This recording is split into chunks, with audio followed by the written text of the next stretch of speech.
Welcome to Choice Classic Radio, where we bring to you the greatest old-time radio shows. Like us on Facebook, subscribe to us on YouTube, and thank you for donating at choiceclassicradio.com.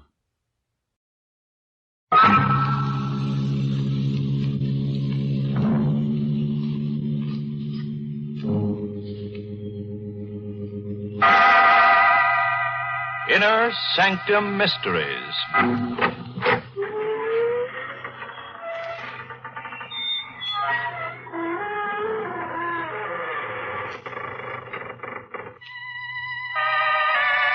Good evening, friends of the creaking door. This is your host to welcome you back into the Inner Sanctum to another half hour out of this world. Say hello to one of our hapless heroines. Her spouse said he was going to the club one evening, but he brought it back and clouded her with it. The poor girl was almost decapitated, which shows what can happen when you lose your head. Anyway, the whole affair was responsible for the song's success, You Hit the Spot.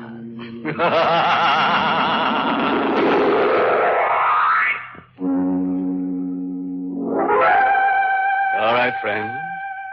Turn out the light.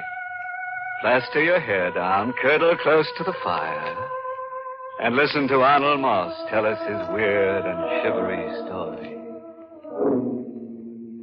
It was after sundown, and I was working in my garden fixing the roses when I first saw Jane Carter. The soft spring air was full of the smell of flowers, and in the cemetery next to my house, long shadows were covering the graves with darkness. Jane Carter was standing under the dogwood tree, the tree I never touched. I picked up the garden shears, and I came over to her. Oh, I didn't notice you in the shadow. Good evening. I hope you don't mind. I was just admiring your lovely garden. Oh, do you love flowers, too? I adore them. Oh, then I will give you some of the roses. My roses won the county prize last year. Oh, I am Franz Narco, the caretaker of the cemetery. You live here alone? All alone with my flowers. Here, hold out your arms. Here are some roses. Thank you. I imagine it must be lonely here. There isn't a house for miles. Oh, not too lonely. The dead are always near. Hold the flowers close to your face. All right, but why? They make you look even lovelier than you are. So young and charming, the roses next to your neck, they look like blood. Really, Mr. Narco, I must... Don't move. But, Mr. Narco... Be quiet. Those garden shears. What are you going to do? Don't be frightened. There's nothing to be afraid of. I'm just going to do this. My dear. Help. The little birds were frightened, but when she was dead, they began to sing again. That night, there was a full moon, and I buried Jane Carter under the dahlia bed.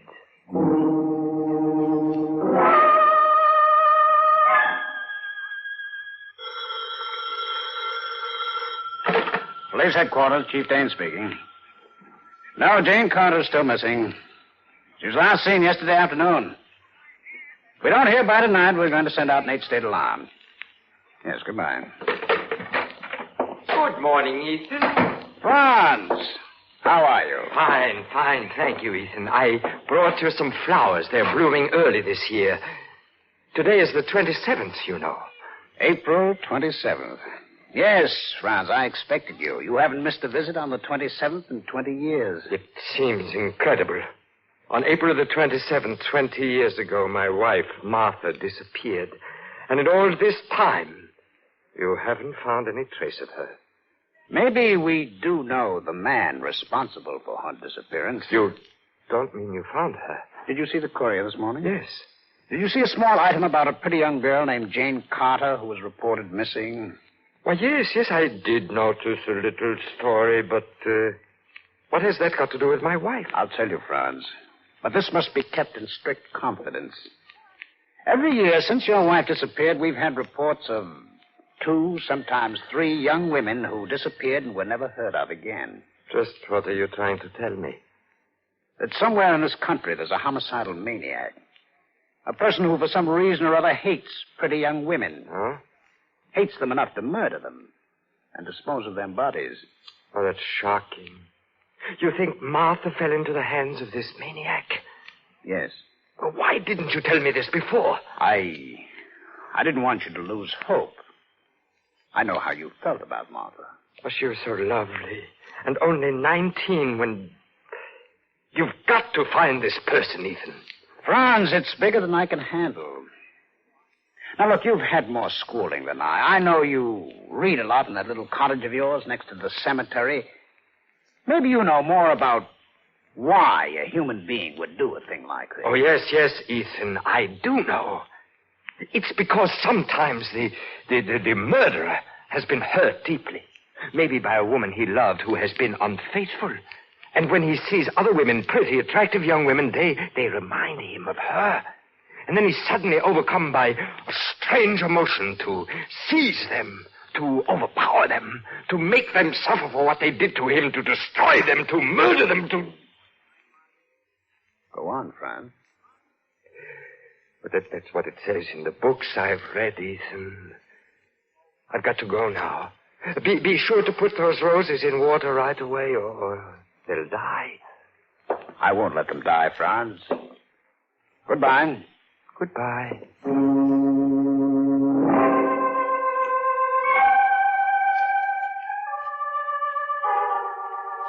I could have told him more, much more. How it felt to live in a nightmare of fear. How I tried to fight the wild surging of my blood, that mad, insane pounding that made me kill. Later that night, when the dogwood scent came into my room, I cried. I cried like a child.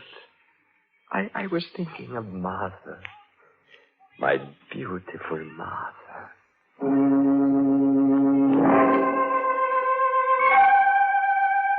2 days later, I saw Ethan again. He surprised me by knocking at my door late in the afternoon. Franz, I drove up here to ask a favor of you. Of course, Ethan. Anything you want.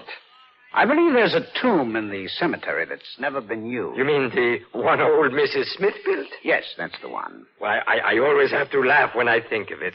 Old Mrs. Smith was so fussy about that tomb, but she died at sea, and she was never buried in it. Well, there's someone I'd like to have buried in it. There is? Yes. A young girl. Died of a heart attack. Helen Winters is her name.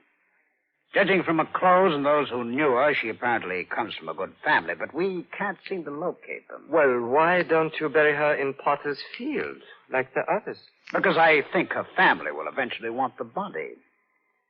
Couldn't you put her in the Smith tomb? I guess so. I don't think Mrs. Smith would mind. Good. I'll have the body brought up in an hour.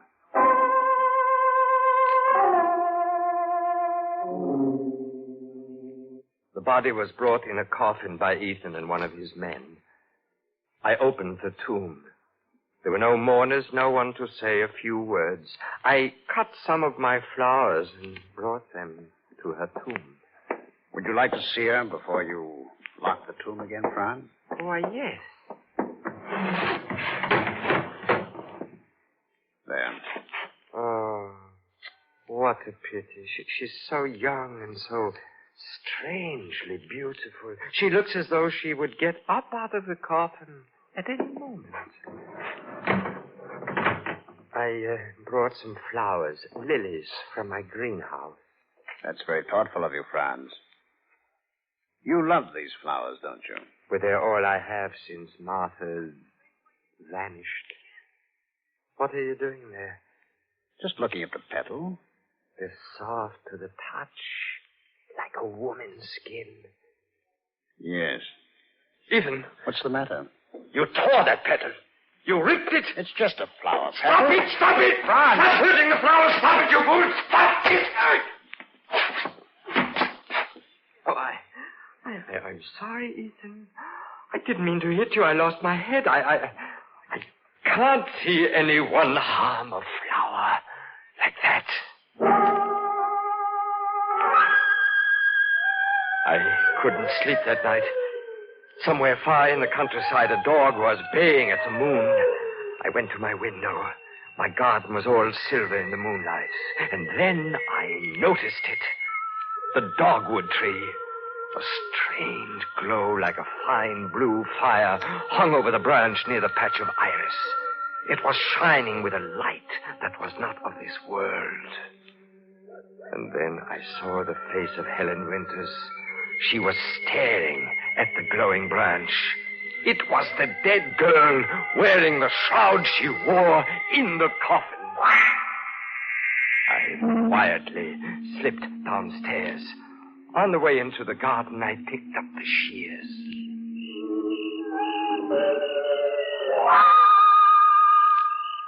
Are you looking for me, Mr. Narco? You're Helen Winters. Yes, that is one of my names. But you can't be here. You're dead. Yes, I am dead. But this is a trick. Who are you? Look, I have something to show you. The branch of the dogwood tree. Yes. You see how it shines in the moonlight? Yes. Look at it closely. But why? What are you... Oh! You see it? There's a ring. The branch grew right through it. Martha. It's Martha's ring. Is it? But how did you... Give that to me. No. But that belonged to my wife. I must have it. No. I looked at her standing there among the flowers. Oh, she was beautiful. And the moonlight made her look like a woman in a dream. And suddenly I felt the strange power rising in my blood. I longed to touch her, to seize her. I tightened the grip on my shears and came closer to her.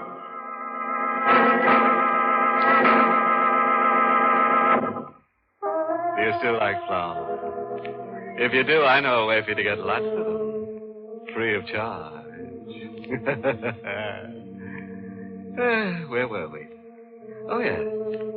The flowers were blooming over all the bodies of the people Franz had murdered. And he was talking to a corpse who was picking dogwood blossoms by the light of the moon. The blossoms have a lovely scent. Have they? Those shears. Yes. I know why the ring was on this branch. Do you? And I know what you intend to do. Did you kill her with the shears, too? Come here. All right. I have your hand and its flesh. You can't get away now. I don't want to get away. You're not afraid? No. I'll show you how afraid I am. What are you going to do? You will see. Her face came closer. I felt her lips on mine. It was the first time I kissed a woman in 20 years. But was she a woman? It was warm flesh I kissed, and I knew it. I broke away from her. I swung wildly with my shears, and suddenly I felt her hand on my face. I smelled the scent of 1,000 flowers overpowering me, making me giddy. She swayed in front of me as I plunged the shears into her body, and then suddenly I felt myself sink into a sea of flowers.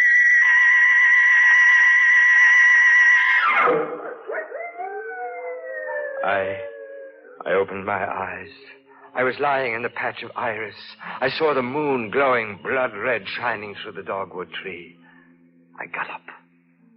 What had happened? I must have been unconscious. My shears were lying on the ground where I had fallen. Helen Winters had disappeared. I picked up the shears, got my keys, went to the tomb. I opened the door And then I opened the coffin. She was lying there, not a wound on her. I couldn't believe it. I raised the shears. I would find out that... You'd better get away from that coffin. Wait. What made you come here, Ethan? Never mind. What's this? A sprig of dogwood and... that ring. You recognize it? Yes. It belonged to Martha. I gave it to her before she married you. You murdered her, didn't you? Is it necessary to take out your gun, Ethan? I'm afraid so. You really believe I killed Martha? I believe you buried her under the dogwood tree in your garden. Oh, that's ridiculous. Franz, I want the truth. I want a full confession. What makes you think I killed her? I haven't any proof yet, but that body can be exhumed. I suppose you'd accuse me of killing all those girls who disappeared, too. Yes, Franz. I think you killed them, too. He looked closely at me. Suddenly I realized that his hand was shaking. He was frightened. He, too, was stalling for time. Why? Of course. There must be some of his men coming here. He was afraid to take me alone. What do you say, Franz? I can assure you it will be a lot easier for you if you confess. But I have nothing to confess. What made you come here tonight? It was just a hunch. You're lying. Look there. There are two men coming up here, policemen. I suppose they came here by accident, too. Where? I don't see anything. I have your gun, Ethan. Now get up. Get up! Franz, put that gun down. You don't know what you're doing. Oh, yes, I know very well. I have been waiting for this moment for 20 years. No, Franz, please, you can't. You wanted a confession? Well, you'll have it. Yes, I killed Martha. I murdered her, and she is buried under the dogwood tree. That's what you wanted to know, isn't it? Yes, but... And I'll tell you about the others now, too. I killed them, all of them. Their bodies are in my garden. And now is the time for you to confess, Ethan. What do you mean? I mean you and Martha. Martha? She loved you. No, she didn't. I loved her. After she met you, she wouldn't have a thing to do with me. If that's why you killed her... Yes, Ethan, that's why I killed her. But you're as much to blame as she was. No, neither of us was to blame. There was never anything between us, and I can prove it. You're lying. I have a letter here. Let me show you. Your lies won't keep me here until your men arrive. You're going to die now. No, Franz. Read the letter. Franz, don't. Read the letter. He was dead. And in his hand was a letter. I picked it up. I heard a noise. It was in the vault. I went to the girl lying so still in the coffin. Was she alive? I would find out. So you are alive. Get up. Get up out of that coffin. Now go on. Please, don't. Go on. All right. Now, please. Ethan put you here, didn't he? Yes, I'll explain everything. What It was happened in the garden? I had a little vial of chloroform. I broke it when you tried to kill me. The fumes made you unconscious. Chloroform? That was when I felt your hand on my face, and I kept stabbing you, but you would not die. How did he know Martha was buried under the dogwood tree? I told her. I dug under that tree while you were unconscious. Well, that's strange now, isn't it? You would never have known about it if the tree, as it grew, hadn't caught up the ring and pushed it out on one of its branches. It's as though nature itself were accusing me. Here, don't you try to get away. Stand still. Oh, you are beautiful and evil, like all of them, like Martha. I'm going to kill you. No, don't. The gun is empty. Here, come back here. You're not getting away. I still have these. The garden shears. Yes, the garden shears. Let go of me. No, I'm going to... Are you up there? Help me, hurry! We're coming out! I ran out of the tomb. I saw 4 men coming across the graveyard in the moonlight. I ran. The girl came out of the vault and screamed. They began firing at me. I ran across the moonlit cemetery, stumbling, falling, running for my life. I felt a piercing pain in my side. and struck my head against a gravestone.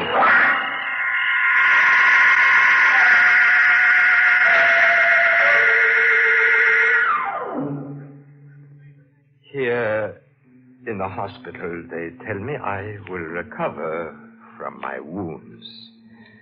But of course, I'll have to be tried. I know I shall be put to death. Oh, yes, the letter Ethan tried to show me, it was just a few lines, dated April 27th, 20 years ago. It read, "Dear Ethan, please come to see France and convince him that there never was anything between us and that I am not seeing you now. He doesn't believe that I have always loved only him. Martha." You see, my killing her, it was all a mistake. A mistake that twisted a thread in my mind. I would like lots of flowers on my grave. Lilies, roses. Yes. Many, many blood-red roses.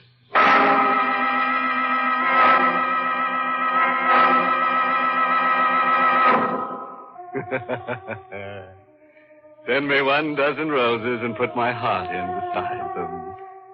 Good old Franz, he takes his popular ballads quite literally. Which brings us to the moral for tonight's story. Never decapitate the woman you love. You know how angry people get when they lose their heads.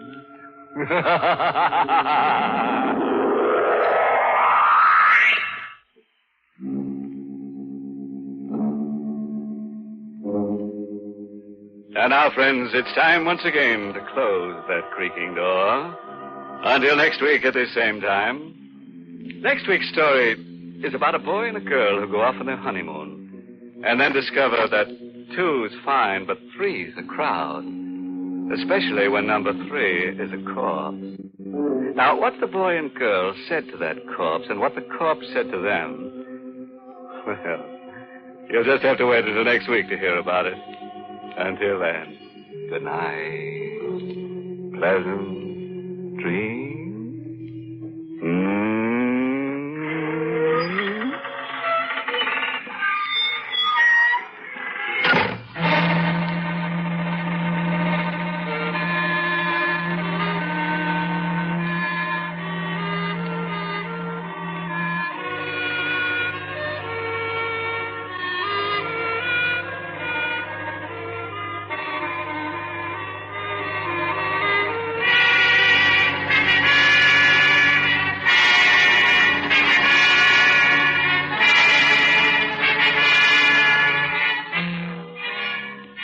Inner Sanctum has come to you through the worldwide facilities of the United States Armed Forces Radio and Television Service.